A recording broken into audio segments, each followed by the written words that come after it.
తెలంగాణ విద్యుత్ artisan joint action committee గత రెండు రోజులుగా కూడా నిరవధిక సమ్మెకు దిగుతున్నారు. వాళ్ళ సమస్యల సాధన కోసం కూడా ఈ సమ్మె చేస్తున్నామని చెప్తున్నారు. దీనిపై మనతో మాట్లాడడానికి జేసీ కో చైర్మన్ శ్రీ ఉన్నారు. అన్న చెప్పండి, రాష్ట్రంలో అంటే ఒక విద్యుత్ శాఖ పని బంద్ చేస్తే మాత్రం మొత్తం అంధకారం అయిపోతుంది, అభివృద్ధి కూడా కుంటుపడుతుంది. అట్లాంటి కీలక శాఖలో ఉన్న మీరు ఎందుకు ఇట్లా సమ్మె చేస్తున్నారు? మీ డిమాండ్స్ ఏంటి?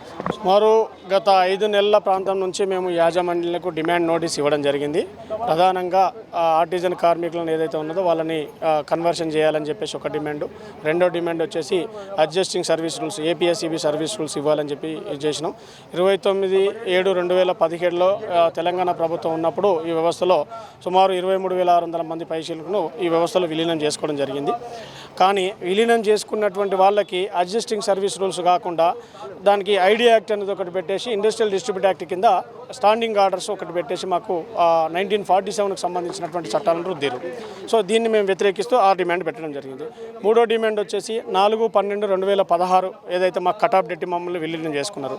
దాంట్లో కొంతమంది అధికారుల నిర్లక్ష్యం వల్ల ఈఎస్ఐ, ఈపీఎఫ్ సరిగా కట్టకుండా, కాంట్రాక్టర్లు కొద్దిగా ఇది చేయకుండా వాళ్ళని ఇబ్బంది పెట్టి సుమారు ఇటు ఎస్పీడీసీఎల్, ఎన్పీడీసీఎల్, ట్రాన్స్కోలో ఇంకా కొంతమంది ఉన్నారు. వాళ్ళు జెన్యున్గా టిల్ డేట్ ఈ రోజు వరకు కూడా సొసైటీ పేరుతో పనిచేస్తున్న సందర్భాలు ఉన్నాయి.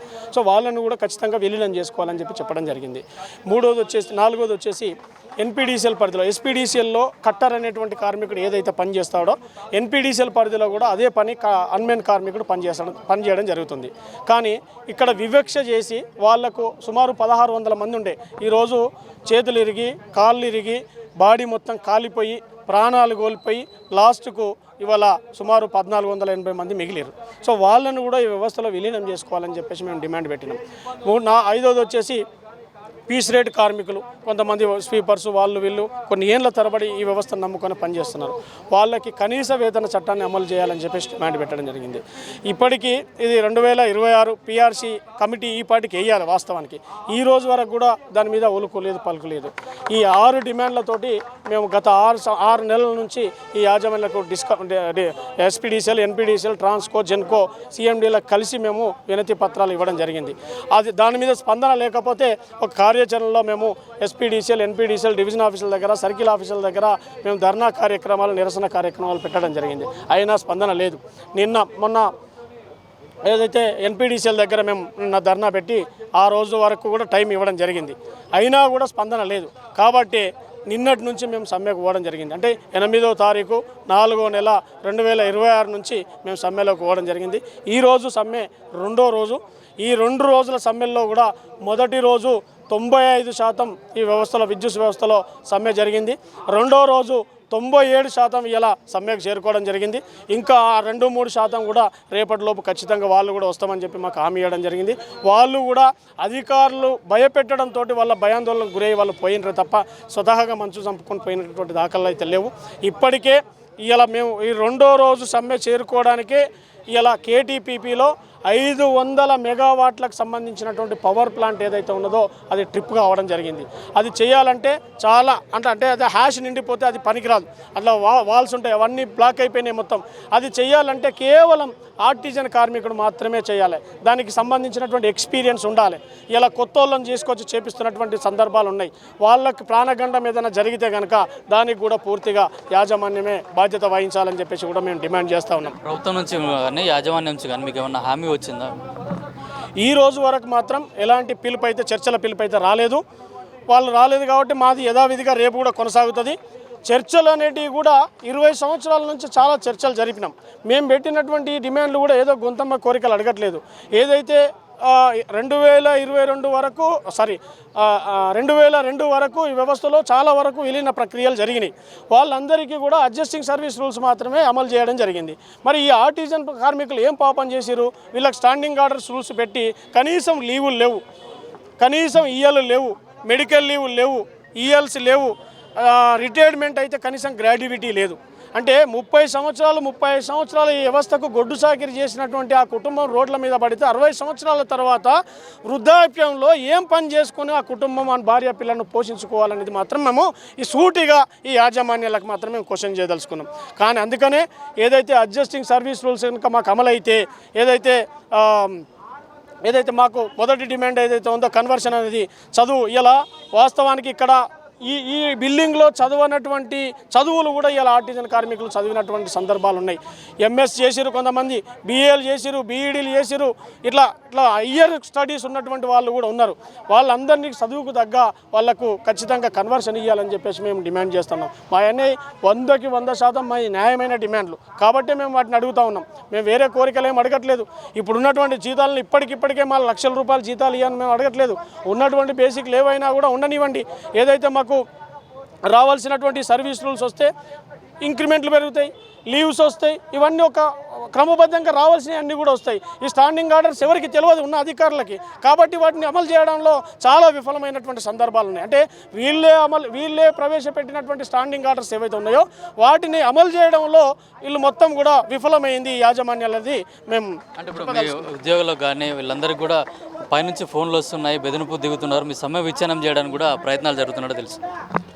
యాజమాన్యాలు చేసేదే అది, మొదటి నుంచి వాళ్ళ కుయుక్తులు చేసేదే అది. వాళ్ళ పబ్బం గడవాలా, కార్మికుడు ఏం జరిగినా వాళ్ళకి అవసరం లేదు, ఆఖరికి సచ్చినా కూడా అవసరం లేదు. కాబట్టి వాళ్ళు భయాందోళనకు గురి చేసేటువంటి అవకాశాలు ఉంటాయి. కానీ ఈరోజు కనీ విని ఎరగని విధంగా జెన్కో పవర్ స్టేషన్లో కానీ ట్రాన్స్కోలో కానీ కొంతమంది భయపడే వాళ్ళు ఉండే ఇంతకుముందుకు, ఇప్పుడు చూశారు మీరే, మాకే వాళ్ళు అభయం ఇస్తున్నటువంటి సందర్భాలు ఉన్నాయి.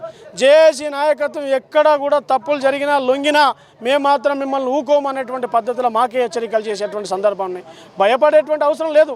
ఎందుకు అనంటే 45 సంవత్సరాల పైబడినటువంటి వాళ్ళే ఇలా ఈ సమ్మెలో పాల్గొనడం జరిగింది. 45 సంవత్సరాలు ఈ వ్యవస్థలో, అంటే దరిదాపున 20 నుంచి 25 సంవత్సరాలు ఈ వ్యవస్థకు మనం యవ్వనాన్ని మొత్తం దారపోసినాం. ఇంకా వీళ్ళ దగ్గర ఏమున్నది? ఇంకా 15 సంవత్సరాలు ఏం చేస్తారు? మా భార్య పిల్లల కోసం అన్న మేము ఆలోచన చేసుకోవాలి కదా.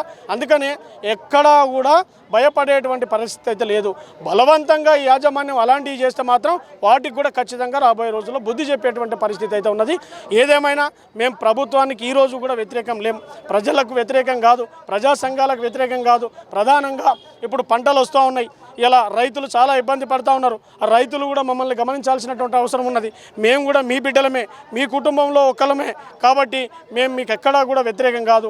ఈ యాజమాన్యాలు చేసేటువంటి కుట్రలు కుతంత్రాలతోటే ఇలా మేము రోడ్ల మీద పడ్డాం తప్ప మేము ఎక్కడా కూడా ఎవరికి వ్యతిరేకం కాదని చెప్పేసి కూడా ప్రజలకు కూడా మేము విజ్ఞప్తి చేస్తూ ఉన్నాం. మేము విద్యుత్ సోదా కార్మికులం అండి. మేము చాలా సంవత్సరాలుగా విద్యుత్ సోదాలో పనిచేసిన వాళ్ళం ఉన్నాం. 30 సంవత్సరాలుగా చేసే వాళ్ళు కూడా ఉన్నారు. మాకు 2017లో కన్వర్షన్స్ జరిగినాయి, అది కూడా ప్రాపర్గా చేయలేదు. అప్పుడు ఇదే బట్టి విక్రమార్క గారు అప్పుడు మమ్మల్ని కన్వర్షన్ చేస్తే వాళ్ళని ఆర్టిజన్ అని ఎందుకు పెట్టినారని చెప్పడం జరిగింది. అప్పుడు వ్యతిరేకంగా ఇచ్చినందుకు ఇప్పుడు అదే ప్రభుత్వం ఉంది కదా. మా బాధలు మీరు అప్పుడు చూసిన వాళ్ళు, అప్పటి నుంచి చూసుకుంటూ వచ్చిన వాళ్ళే, మీరు కూడా ఒకప్పుడు కార్మికులకి న్యాయం చేసిన వాళ్ళే. సో ఇప్పుడు మేము కోరుకునేది కూడా ఏంటి అని అంటే, మీకు మా బాధలు తెలుసు, మా బాధలు ఏందో వినండి. ఫస్ట్ మాకేం నష్టపోతున్నాం అనేది వినండి. మాకు పెన్షన్స్ ఉండవు, మాకు శాలరీ సరిగ్గా ఉండదు, శాలరీ స్కేల్ సరిగ్గా ఉండదు, మాకు లీవ్ అప్లియన్స్ ఉండదు, మాకు మెడికల్లో కూడా మాకు ప్రాపర్గా ఉండదు, మాకు ఏపీఎస్బి రూల్స్ ఇవ్వరు, మాకు ప్రమోషన్స్ ఉండవు. ఏ విధంలో మేము వాళ్ళకి తక్కువ కాదండి. నేను ఒక సివిల్ ఇంజనీర్ని, నేను చదువుకొని వచ్చిన, కానీ నన్ను తీసుకుపోయి అకౌంట్ సెక్షన్లో వేసిరు. ఏ బేసిస్ మీద ఆర్టిజన్స్ని ఎక్కడంటే అక్కడ వాడుకోవాలి అని. అదేంటండి, మేము చదువుకొచ్చిన వాళ్ళం కాదా? ఎంతోమంది ఇంజనీర్లు ఉన్నారు, ఎంటెక్ చేసిన వాళ్ళు చాలామంది ఉన్నారండి. వాళ్ళందరూ చదువుకున్న ఉద్యోగాలలో చేయట్లేదు. మరి మేము ఇన్ని లక్షలు పెట్టి చదివింది ఎందుకు? ఇప్పుడు ప్రమోషన్స్ అంటే 7 సంవత్సరాలు అయింది మమ్మల్ని అందులో కన్వర్షన్ చేసి. 7 ఇయర్స్గా మాకు ఇంప్రూవ్ అనేదే లేదు. అక్కడే ఉండిపోయినాం మేము. ఎన్ని రోజులని అలా ఉంటాం? ఎన్ని సంవత్సరాలని అట్లా ఉండిపోవాలి? మీరు పెట్టిన రూలే గ్రేడ్ 3, 4 నుంచి 3, 3 to 2, 2 to 1 అని చెప్పి పెట్టినారు కదా. మరి 1 వాళ్ళు ఎక్కడ పోవాలి? మీరు ఎందుకు ఇవ్వరు? మా దాంట్లో ఒకరు చనిపోతే వాళ్ళకి ప్రాపర్గా ట్రీట్ కూడా చేయరండి, వాళ్ళకి డబ్బులు కూడా ఇవ్వరు. దానికి ఏమవుతుంది? మేమే చందాలు వేసుకొని మేమే సావులు చేయాల్సిన పరిస్థితి మాది. ఆ చనిపోయిన వ్యక్తి వాళ్ళ వైఫ్, ఆమె వెళ్ళక జాబ్ ఆఫర్ చేస్తే ఆమె చదువుకున్నదైనా కానీ ఆమెకి స్వీపర్ పోస్ట్ ఇస్తారు. మన దాంట్లో వీళ్ళంతా స్వీపర్స్ ఉన్నారండి. వీళ్ళు 30 సంవత్సరాల నుంచి ఆ సంస్థకి చేసేటోళ్ళే. వీళ్ళు కాల్చేలు పడిపోయిన కుటుంబం ఎలా నెట్టుకు రావాలి? వాళ్ళకి పెన్షన్స్ ఉండవు, వాళ్ళకి జీతాలు చక్కగా ఉండవు. అయినా కానీ వంకర్ చేయి పెట్టుకొని కూడా మా దగ్గర వచ్చి చేసే కార్మికులు ఎంతోమంది ఉన్నారు. వాళ్ళకి న్యాయం జరగద్దా? ఎన్ని రోజులన్నీ ఇట్లా బాధపడుకుంటూ ఉండాలి? శాలరీస్ వస్తే మాకు అసలు డిఏలు కానీ పిఏలు కానీ పెడితే 100లలో ఎందుకండి వందలలో పెడితే ఏమొస్తుంది? ఈ రోజున్న డిమాండ్స్కి ఈ రోజు ఉన్న పరిస్థితులకి పెట్రోల్ రేట్లు పెరుగుతున్నాయి, కూరగాయల రేట్లు పెరుగుతున్నాయి, గ్యాస్ సిలిండర్లు పెరుగుతున్నాయి, ఎలక్ట్రిసిటీ. మేము పనిచేసే సంస్థనే మాకు కరెంటు బిల్లులు ఎక్కువ వస్తాయి. ఇవన్నీ ఎట్లా కట్టాలి? కరెంట్ బిల్లు కూడా పెరుగుతాయి కదా, మరి ఇవన్నీ ఎక్కడికి వెళ్ళి తీయాలి? మేము ఎడ్యుకేషన్స్లో మా పిల్లల్ని చదివించుకోవాలంటే లోన్లు తీసి చదివించుకుంటే మాకున్న చిన్న జీతాలకి లోన్లు కట్టుకుంటే ఏం వెళ్ళ తీసుకొని ఏం తినాలండి? అప్ప చేసేవాడు రేపు ఇంటి మీదకి రాడా? ఒకరు మూలన పడితే పెద్దవాళ్ళు హాస్పిటల్ పడ్డా మాకు జనరల్ సీలింగ్ 2 లక్షలు, ఎస్ఎఫ్ఎంఎస్ 12 లక్షలు, మేజర్ సీలింగ్ అయితే అస్సలకే లేదు. మరి మేము ఎందులో కానీ క్యాన్సర్ పేషెంట్స్ ఉండరా అంటే క్యాన్సర్ వచ్చేది మేజర్ సీలింగ్లో. ఒకవేళ 12 లక్షలు ఎస్ఎఫ్ఎంఎస్లో క్యాన్సర్లో ఈ సంవత్సరం పోతే వచ్చే సంవత్సరం దాంట్లో తీసుకోవాలంటే పర్మిషన్లు తీసుకోవాలి. ఒక్కొక్కసారి పర్మిషన్లు కూడా ఇవ్వరు. అంటే వాళ్ళని అట్లా గాలికి వదిలేయలేం కదా. ఇంకొకటి చులకన. ఆర్టిజన్ అంటే ఒక చులకన. ఎందుకండి ఆర్టిజన్ అంటే చులకన?